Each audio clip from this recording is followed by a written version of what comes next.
Good morning everyone. आज हम discuss करते हैं चैप्टर डिविडेंड। डिविडेंड चैप्टर में सबसे पहले दिया हुआ हमारा डिविडेंड दो तरह के होते हैं, final dividend, interim dividend. Final dividend after closing of the financial year declare होता है। Interim dividend any time can be declared between 2 AGM।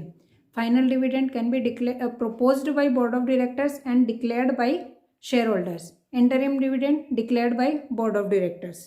Next, shares दो तरह के, preference share, equity shares. Equity shares after payment of dividend to the preference shareholders, then any amount left with the company can be paid to the equity shareholders. तो equity shareholders को dividend मिलेगा after payment to the preference shareholders. Preference shareholders दो तरह के, cumulative, non cumulative. Cumulative में जब तक company dividend नहीं देती तब तक उनका डिविडेंड एक्यूमुलेट होता रहता है, और नॉन क्यूमुलेटिव में उनका डिविडेंड कभी भी एक्यूमुलेट नहीं होगा। अगर कंपनी ने डिविडेंड नहीं दिया तो नहीं दिया, वो लैप्स हो गया। अभी हम चैप्टर के मेन पार्ट में चलते हैं, सेक्शन 123। सेक्शन 123 सबसे पहले बताता है sources of dividend. Source of dividend, company कहाँ से डिविडेंड डिक्लेयर कर सकता है। सबसे पहला है out of current year profit of the company. Current year में कंपनी को प्रॉफिट हुआ है, वहाँ से डिविडेंड डिक्लेयर कर सकता है। अगर करंट ईयर में प्रॉफिट नहीं हुआ है, अगर कंपनी ने लॉस बेयर किया है, तो फिर कंपनी डिविडेंड कहाँ से डिक्लेयर करेगी। तो फिर कंपनी एक्यूमुलेटेड प्रॉफिट और जो कंपनी के फ्री रिजर्व्स हैं वहाँ से कंपनी डिविडेंड डिक्लेयर करेगी। फ्री रिजर्व्स में से डिविडेंड डिक्लेयर करेगी, लेकिन subject to compliance of rule 3। Rule 3 में कुछ कंडीशन दी हुई है, उनको कंप्लाई करने के बाद कंपनी एक्यूमुलेटेड प्रॉफिट्स में से डिविडेंड डिक्लेयर कर सकते हैं। या फिर सेंट्रल गवर्नमेंट या स्टेट गवर्नमेंट से हमें कुछ पैसा मिला है कंपनी को particularly for payment of dividend, तो फिर वहाँ से कंपनी डिविडेंड डिक्लेयर कर सकती है। नेक्स्ट, पेमेंट दो तरह से हो सकता है, या तो कैश से या फिर बैंकिंग मोड से। कभी भी काइंड में डिविडेंड का पेमेंट नहीं होगा।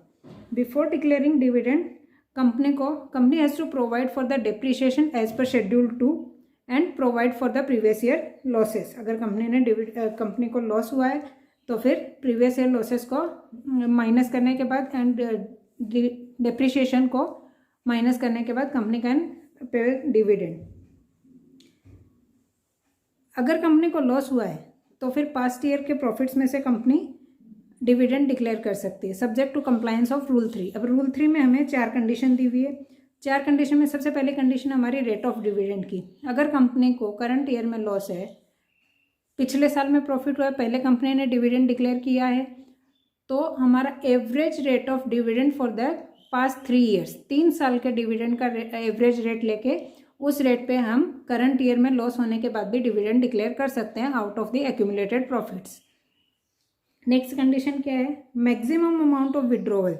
हम कंपनी जब डिविडेंड डिक्लेयर कर रही है तो हमें एक्यूमुलेटेड प्रॉफिट से अमाउंट विड्रॉ करना है, तो कितना अमाउंट विड्रॉ करेंगे, 1/10 of paid up share capital plus free reserves. इससे ज़्यादा हम विड्रॉ नहीं कर सकते, 1/10 of paid up capital plus free reserves.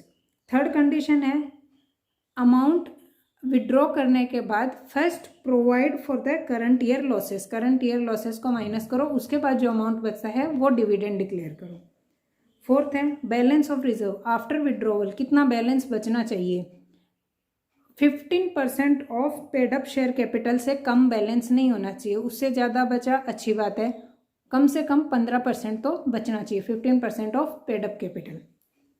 उसके आगे एक MCA का नोटिफिकेशन है, rule 3 is not applicable to 100% government company. ये जो रूल 3 की हमारी 4 कंडीशन है, ये 100% गवर्नमेंट कंपनी को एप्लीकेबल नहीं है इन केस ऑफ कंपनी ने लॉस बेयर किया है। तो इसके 2 इंटरप्रिटेशन आते हैं। फर्स्ट इंटरप्रिटेशन है 100% government company can always declare dividend. Second interpretation है 100% government company can never declare dividend if it is suffering losses in the current year.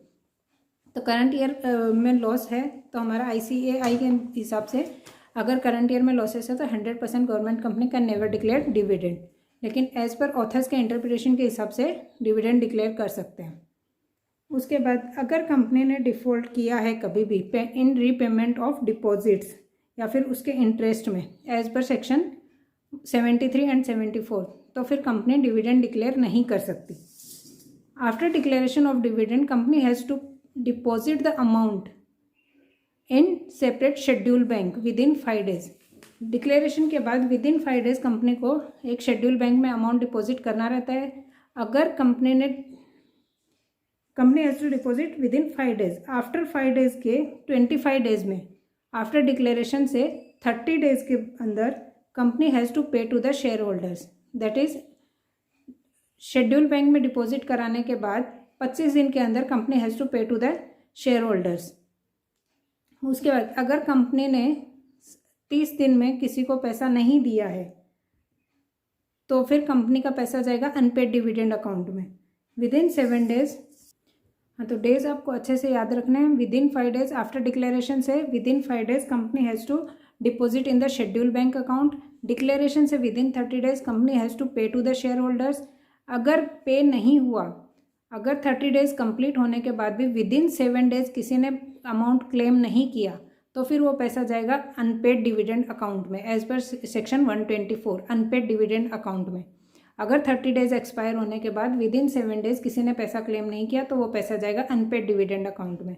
अगर कंपनी ने अनपेड डिविडेंड अकाउंट में डिपॉजिट कराने के लिए डिले किया तो फिर कंपनी हैज़ टू पे interest at the rate of 12%। कहाँ से? Within 30 days schedule bank में रहेगा पैसा, शेड्यूल बैंक से चला जाएगा शेयर होल्डर्स के पास। अगर कोई पैसा शेयर होल्डर्स के पास नहीं गया, क्लेम नहीं किया शेयर होल्डर्स ने, तो फिर वो पैसा जाएगा अनपेड डिविडेंड अकाउंट में। लेकिन अनपेड डिविडेंड अकाउंट में होने के बाद भी विद इन 7 ईयर्स तक, नेक्स्ट 7 कॉन्जिक्यूटिव ईयर्स तक किसी ने क्लेम नहीं किया पैसा, तो फिर वो पैसा आफ्टर 7 ईयर वो चला जाएगा IEPF अकाउंट में as per section 125। With after expiring 7 years वो पैसा चला जाएगा IEPF अकाउंट में। और आगे क्या बोलता है IPF अकाउंट में कि अगर वो पैसा क्लेम नहीं किया डिविडेंड का तो फिर जो डिविडेंड है जिन शेयर्स पे वो शेयर्स भी IEPF अकाउंट में चले जाएंगे। इसके बाद हमारा लास्ट सेक्शन है 127, 126 हम करेंगे लास्ट में, अबेंस वाला। 127 में बताई गई है पेनल्टी। पेनल्टी किसके लिए? If not paid with in 30 days. पहली पेनल्टी आई थी 12% इंटरेस्ट वाली, अगर विद इन 7 डेज हमने अनपेड डिविडेंड अकाउंट में ट्रांसफ़र नहीं किए तो फिर 12% का इंटरेस्ट। अभी पेनल्टी है विद इन 30 डेज अगर पे नहीं किया तो फिर हमें क्या पेनल्टी बेयर करनी पड़ेगी? तो फिर कंपनी के लिए पेनल्टी है 18% simple interest. Officer in default के लिए पेनल्टी है 2 ईयर का इम्प्रिजनमेंट एंड वाली कंडीशन है, मतलब दोनों, 2 ईयर का imprisonment and 1000 rupees per day का फाइन। जब तक डिफ़ॉल्ट क्लियर नहीं होगा तब तक 1000 rupees per debt plus 2 year का इम्प्रिजनमेंट एंड कंपनी के लिए 18% इंटरेस्ट। दोनों इंटरेस्ट के बीच में कंफ्यूज बिल्कुल नहीं होना। इसमें एक्सेप्शंस हैं 5। कंपनी को कब ये पेनल्टी नहीं लगेगी? 5 केसेस में कंपनीज को पेनल्टी नहीं लगेगी, मतलब ऑफेंस नहीं माना जाएगा कंपनी के लिए। पहला है by reason of operation of law की वजह से कंपनी डिविडेंड नहीं दे पाया विद इन 30 डेज, तो कंपनी के ऊपर कोई पेनल्टी नहीं आएगी। सेकंड है शेयर होल्डर्स ने कोई डायरेक्शन दिया था, वो कंपनी कंप्लाई नहीं कर पाया, मतलब शेयर होल्डर ने कोई बैंक अकाउंट दिया था, इस बैंक अकाउंट में ट्रांसफ़र कर देना, लेकिन वो बैंक अकाउंट नंबर ही गलत है, तो फिर और कंपनी ने ये चीज़ शेयर होल्डर के साथ कम्युनिकेट कर ली तो फिर कंपनी के लिए ये ऑफेंस नहीं माना जाएगा और कंपनी को पेनल्टी बेयर नहीं करनी पड़ेगी। थर्ड कंडीशन है where there is dispute regarding right of dividend. अगर राइट ऑफ डिविडेंड के लिए कोई डिस्प्यूट है तो भी कंपनी के ऊपर कोई पेनल्टी नहीं आएगी। फोर्थ कंडीशन है शेयर होल्डर से कुछ पैसा लेना बाकी था, उसके अगेंस्ट डिविडेंड को एडजस्ट कर दिया। अगर लॉफुली हमने एडजस्ट कर दिया from the dues from the shareholders तो फिर कंपनी के ऊपर कोई पेनल्टी नहीं आएगी। एंड लास्ट वाली कंडीशन है any other reason beyond the control of the company, तो फिर कंपनी के ऊपर कोई पेनल्टी नहीं आएगी, तो फिर कंपनी के लिए ऑफेंस नहीं माना जाएगा। अब हमारा लास्ट सेक्शन बचता है section 126, dividend in abeyance. Right of dividend, right shares, bonus shares held in abeyance pending registration of transfer of shares. Transferee ने शेयर ट्रांसफ़र कर दिए, ट्रांसफरर ने ट्रांसफ़र कर दिए ट्रांसफरी को, लेकिन कंपनी ने अभी तक वो शेयर्स को रजिस्टर नहीं किया है। रजिस्टर ऑफ द कंपनीज में शेयर होल्डर्स का नाम नहीं आया, ट्रांसफरी का नाम नहीं आया, तो फिर कंपनी शेयर्स के ऊपर का डिविडेंड देगी किसको? ट्रांसफरर के नाम पे है, लेकिन ट्रांसफरर तो अभी ओनर है ही नहीं, तो फिर ट्रांसफरी के नाम पे दे नहीं सकती क्योंकि शेयर होल्डर्स की लिस्ट में ट्रांसफरी का नाम नहीं है। तो फिर इस केस में क्या होता है, कंपनी बोलती है कि या तो ऑथोराइज कर दे कंपनी को कि वो शेयर्स का डिविडेंड ट्रांसफरी को दे दे। अगर वो उसको ऑथोराइज नहीं करता है तो फिर उस डिविडेंड वाले शेयर्स के ऊपर कुछ भी बोनस शेयर्स वगैरह कुछ भी आएगा वो अबेंस में रख दिया जाएगा। ये है section 126, not so relevant. Section 127 important, section 123 very very important. That's all.